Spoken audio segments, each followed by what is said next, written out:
भगवा पार्टी के सूफी संवाद से पॉलिटिक्स में होगा नया प्रयोग। क्या मोदी के पसमानदा एक्सपेरिमेंट से 2024 में होगी ताजपोशी? या मुस्लिम वोट बैंक के चक्कर में बीजेपी को बदलनी पड़ेगी स्ट्रैटेजी? क्यों इतना मोदी शाह कर रहे हैं पसमानदा मुसलमानों के हक की बात? आखिर 2024 में बीजेपी का सियासी सूफियाना कार्ड कितना होगा असरदार?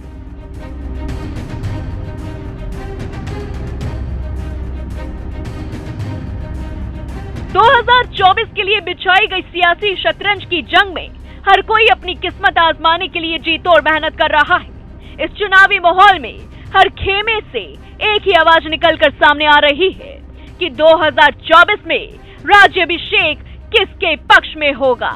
इस सियासी जंग को जीतने के लिए हर कोई अपनी अपनी रणनीति बना रहा है। अब चाहे वो मोदी शाह हो, राहुल गांधी हो, नीतीश हो, तेजस्वी हो, ममता केसीआर हो या फिर कोई और, वोटरों को साधने के लिए हर पार्टी स्पेशल और सीक्रेट दोनों तरह की स्ट्रेटेजी बना रही है।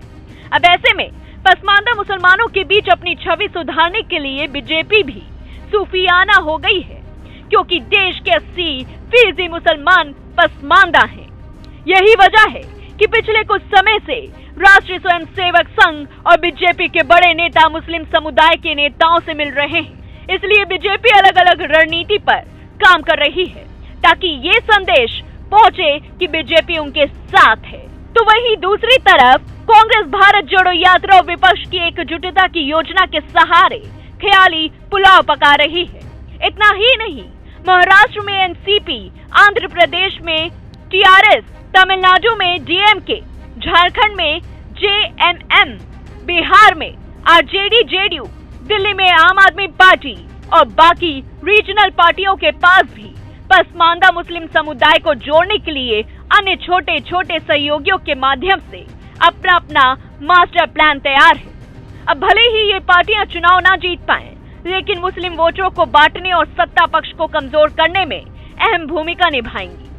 शायद यही वजह है कि पिछड़ों, दलितों और आदिवासियों के बाद बीजेपी अब मुस्लिम वोटरों, खासकर पसमानदा मुस्लिमों को अपने पाले में लाने की हर मुमकिन कोशिश कर रही है। अब ऐसे में सवाल उठता है कि क्या बीजेपी को मुस्लिम वोटों की जरूरत है? कौन है पसमानदा मुस्लिम जिन्हें बीजेपी रिझाने की कोशिश कर रही है? क्या पसमानदा मुस्लिम बीजेपी खेमे में आ सकते हैं? पसमानदा मुसलमानों को जोड़ने से बीजेपी को कितना होगा फायदा? दरअसल 2024 के चुनाव के लिए बीजेपी देश के हर समुदाय को अपने पक्ष में करना चाहती है, जिसमें बीजेपी के लिए सबसे बड़ी चुनौती पिछड़े दलितों और मुस्लिम वोट बैंक है। इसमें उत्तर प्रदेश, बिहार, पश्चिम बंगाल, केरल और तेलंगाना समेत सभी मुस्लिम जिलों पर फोकस रहेगा। हालांकि मुसलमानों को पार्टी से जुड़ने के लिए बीजेपी स्नेह यात्रा जैसे कई सम्मेलन आयोजित कर रही है।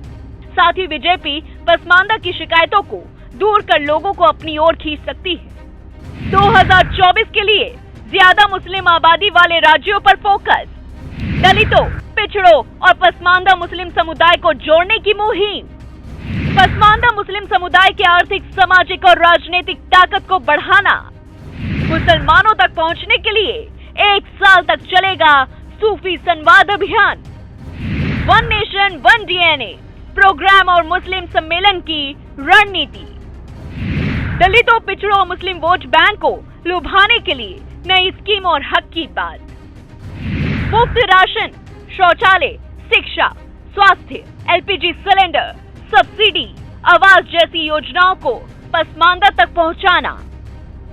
बहरहाल बीजेपी की मुहिम पसमानदा मुसलमानों को ज्यादा से ज्यादा जोड़ने की कोशिश है। इससे ये संदेश देने की कोशिश की जा रही है कि बीजेपी मुस्लिम विरोधी नहीं है, बल्कि वह समुदाय को खुले दिल से गले लगाने के लिए तैयार है। ये तो सभी जानते हैं कि लोकसभा और विधानसभा में बीजेपी का एक भी मुसलमान सांसद नहीं है।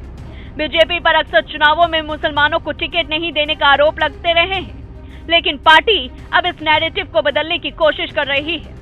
ऐसे में बीजेपी को अगर दिखाई देगा कि उसे पसमानदा का थोड़ा बहुत भी वोट मिल सकता है, तो लोगों को बीजेपी का बदला रूप भी देखने को मिलेगा। यानी चुनाव में ये पार्टियां पसमानदा समुदाय के नेताओं को मुस्लिम बहुल सीटों पर उनके चुनाव चिन्ह पर टिकट देंगी। ऐसे में एक बड़ा सवाल है जो असमंजस पैदा कर रहा है। क्या बीजेपी पसमानदा मुस्लिमों को एक बड़े वोट बैंक के तौर पर देख रही है या फिर उसका कोई और मकसद भी है? ऐसी तमाम बड़ी खबरों से जुड़े रहने के लिए देखते रहिए पॉलिटिक्स जंक्शन।